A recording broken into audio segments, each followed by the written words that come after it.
de cette surprise, qui est que désormais, comme il y a un terrain analogue dans les autres pays arabes, et par conséquent des mouvements analogues probables, ils ont tiré la leçon de devancer ces mouvements.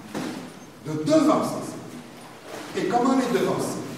En intervenant de l'extérieur, soit en introduisant, soit quand ils existent sur place, ils existent souvent sur place, souvent des petits groupes armés, qui en général, pour se donner l'apparence d'une légitimité, s'intitulent islamistes d'une manière ou d'une autre, dont les rapports avec Al-Qaïda, qui est très flou, sont presque certains dans beaucoup de cas, de les soutenir et de...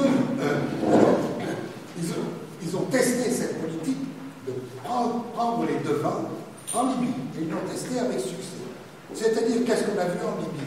On n'a pas vu un grand mouvement populaire. On a vu, dès le premier jour, c'est vrai qu'ils ont exploité aussi les problèmes régionaux, etc. On exploite toujours toutes les conditions concrètes du lieu. On a vu, dès le début, des groupes armés s'attaquer avec des armes à l'armée et à la police, et non pas des grandes manifestations populaires. Et le jour même, se proclamer armée de libération. En Syrie, se sont proclamés telle armée de libération. Hein. Et le jour même, sans attendre, appeler l'OTAN à leur secours. Bon, dans le cas libyen, c'est la France qui est venue au secours immédiatement, mais elle a été suivie rapidement par l'OTAN, c'est-à-dire par les États-Unis. Bon, alors, la stratégie a réussi dans ce sens qu'ils ont déboulonné le régime de Kadhafi. Qu'on en pense que l'on veut, la question n'est pas là. Bon, ils l'ont déboulonné, ils ont même assassiné Kadhafi, etc., etc. Mais qu'est-ce qui a été mis à la place? Est-ce que c'est tous les mensonges de Juppé? Parce que quand Juppé dit que Bachar el-Assad est un menteur, il est très mal placé. Lui, il est menteur à répétition et avec insistance dans toute l'affaire libyenne. Qu'est-ce qu'on a mis à la place? Est-ce que c'est une démocratie? Bon, quand on sait que le président Abdejenoub était celui qui est le juge qui a condamné à mort les infirmières bulgares, etc., etc. À quoi cela a abouti? À la somalisation, c'est-à-dire à une trentaine, semble-t-il, de seigneurs de guerre qui se déclarent tous islamistes à fond, hein, et pillant les autres sous leur contrôle. Bon, c'est-à-dire c'est une stratégie dont l'objectif, parce que je ne pense pas que ce n'était pas l'objectif, c'était l'objectif. L'objectif n'est pas la démocratie. Ça, c'est le mensonge de M. Juppé et des autres, hein, et d'Obama et des autres. Ça, c'est le mensonge. L'objectif, c'est de détruire un pays, de le démolir comme État et comme société. C'est-à-dire, c'est la somalisation. La somalisation. C'est ça le véritable objectif. En conclusion, je viendrai dire quelques mots pourquoi c'est l'objectif de l'impérialisme concernant au moins la région. Alors, c'est cette même stratégie qu'il tente de mettre en œuvre en Syrie. En Syrie, il y avait les mêmes raisons. Le régime du Baas, il y a 50 ans, avait fait des choses. Il avait sa légitimité. Il l'a perdu, dans le Hafez al-Assad déjà, lorsqu'il est rentré avec une Fatah dans la soumission au néolibéralisme. Et les mêmes causes produisant les mêmes effets, il y a en Syrie une base réelle pour un mouvement, appelons-le démocratique et populaire, réel. Mais là, en Syrie, les Occidentaux, les puissances impérialistes ont pris les devants.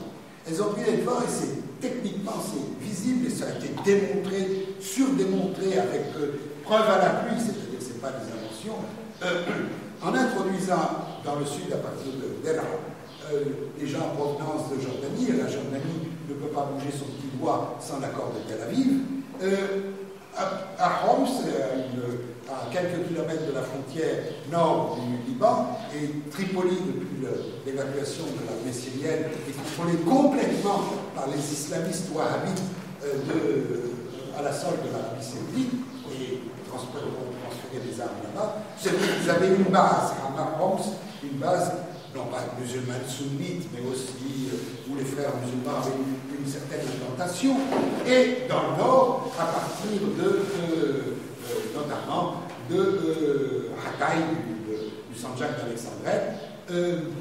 Les camps dits de réfugiés, il y a peut-être quelques réfugiés, mais les camps dits de réfugiés sont surtout des camps d'entraînement militaire de ceux qui sont introduits ensuite en Syrie, la soi-disant armée. Et il y a des officiers turcs qui ont fait, n'oubliez jamais que la Turquie est un membre important de l'OTAN, et que le gouvernement soit atatürkiste, entre guillemets, comme il était dans le passé, ou islamiste comme il est à l'heure actuelle, ne change rien à cette caractéristique fondamentale. En Amérique latine, je me fais comprendre tout de suite, je dis, si vous voulez comprendre le rôle de la Turquie dans la région, c'est la Colombie du Moyen-Orient. Bon, alors on comprend tout de suite ce que c'est. Bien, et ils ont placé de ce fait le mouvement populaire et démocratique syrien dans l'impasse et dans l'embarras. Ce mouvement, dans son ensemble, a refusé, et refuse toujours, et je le comprends et je les approuve, de s'acoquiner avec ces soi-disant conseils nationaux, etc. Mais en même temps, ils ne veulent pas donner un blanc-seing à Bachar el-Assad. Pas du tout. Alors ils sont dans une situation très délicate, au moins qu'on puisse dire. Bon, alors maintenant, c'est une tragédie, parce que comment réagit jusqu'à présent le régime il a éteint, moi je me félicite du veto russe et chinois, heureusement, ils ont tiré la leçon